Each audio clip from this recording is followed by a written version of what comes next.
नमस्कार। Flowers in kitchen garden channel में मैं कविता आप सभी दोस्तों का बहुत बहुत स्वागत करती हूँ।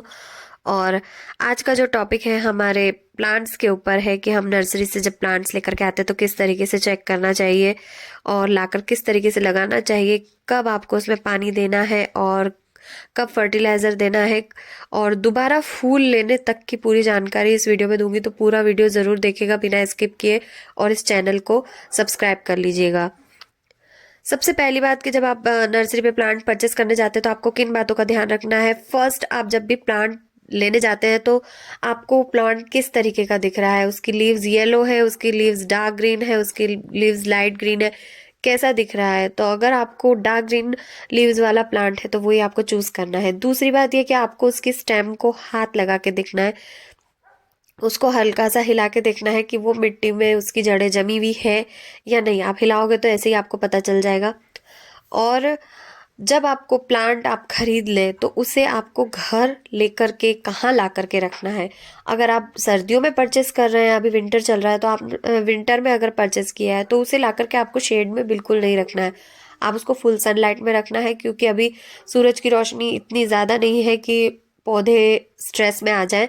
तो अभी कोई पौधा स्ट्रेस में नहीं आएगा। हाँ, उसके बाद आपको एक दिन रख सकते हैं, आप 2 दिन रख सकते हैं प्लांट को अपने गार्डन में, ताकि वो अपनी जगह वहां पर सेट कर ले। उसके बाद तीसरे दिन आपको ट्रांसप्लांट करना है और ट्रांसप्लांट करते समय आपको उसकी रूट बॉल को डिस्टर्ब नहीं करना है। हाँ, क्योंकि जो विंटर प्लांट्स होते हैं उनकी रूट्स बहुत ही सॉफ्ट होती हैं और वो कभी भी टूटने की कंडीशन में होती हैं। तो अगर रूट्स बाय चांस टूट भी जाए, क्योंकि विंटर प्लांट्स की रूट्स बहुत सॉफ्ट होती है और वो सॉफ्ट मिट्टी में भी लगे हुए होते हैं। तो मेरे भी प्लांट्स की रूट बॉल टूट गई थी, तो बड़ी मुश्किल से मैंने उनको सेट करके लगाया। तो आप भी बड़े ध्यान से लगाइए और रूट बॉल को फिर से व्यवस्थित करके, रूट्स ना टूटे उस तरीके से आप उसको ट्रांसप्लांट कर दीजिए।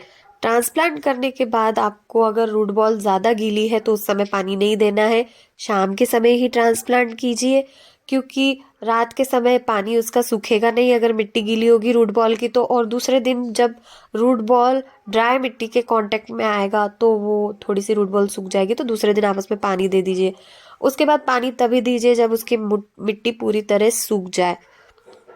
विंटर सीजन में पानी देने का यही है कि आप पूरी मिट्टी सूखने दीजिए, उसके बाद ही पानी दीजिए। शाम के समय कभी भी पानी न दीजिए, हमेशा मॉर्निंग में ही दीजिए। धूप में आपको ट्रांसप्लांट करने के बाद प्लांट को डायरेक्टली धूप में रखना है, क्योंकि अगर आप उसको शेड में रखेंगे तो विंटर प्लांट में फंगस बहुत जल्दी लगती है। 1 या 2 दिन में ही फंगस लग जाती है।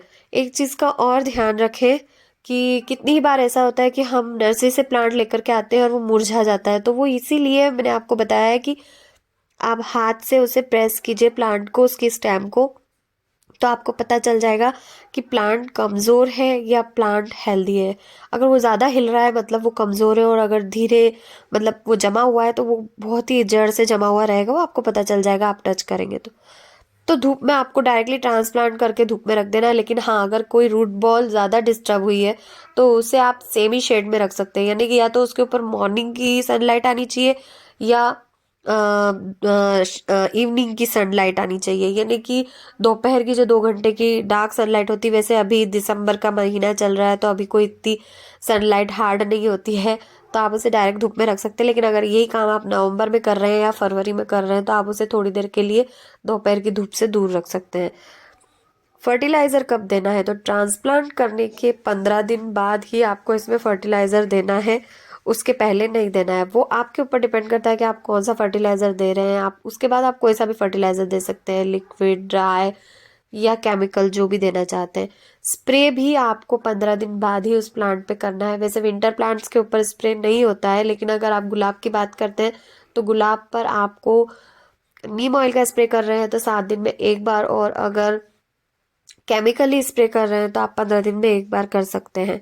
दोबारा फूल पाने का क्या ट्रिक है। दोबारा फूल पाने का सिंपल सा यही ट्रिक है कि आप एक बार जब फ्लावरिंग हो जाती है उन फ्लावर्स को ट्रिम कर दीजिए। जैसे रोजेज है तो रोजेज के जो 4-5 फ्लावर एक साथ खिलते हैं तो आप उसकी 1 या 2 लीव्स को छोड़ के वहां से ट्रिम कर दीजिए। तो दोबारा फूल आने के लिए न्यू ब्रांच आएगी और फिर उसमें फ्लावरिंग होगी। उसके लिए आपको 15 से 20 दिन इंतजार करना पड़ेगा। और अगर आप पिटूनिया या दूसरे जो विंटर फ्लावरिंग प्लांट है तो उनके फ्लावर्स स्पेंट हो जाते हो तो उसी के नीचे से आप कट कर दीजिए। उसके बाद न्यू ब्रांच आएगी और फिर उस पर न्यू फ्लावरिंग होगी।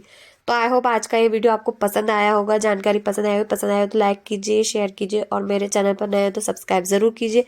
बेल आइकन ऑल पे प्रेस कीजिए ताकि आगे आने वाली वीडियो की नोटिफिकेशन आप तक डायरेक्टली पहुंचती रहे।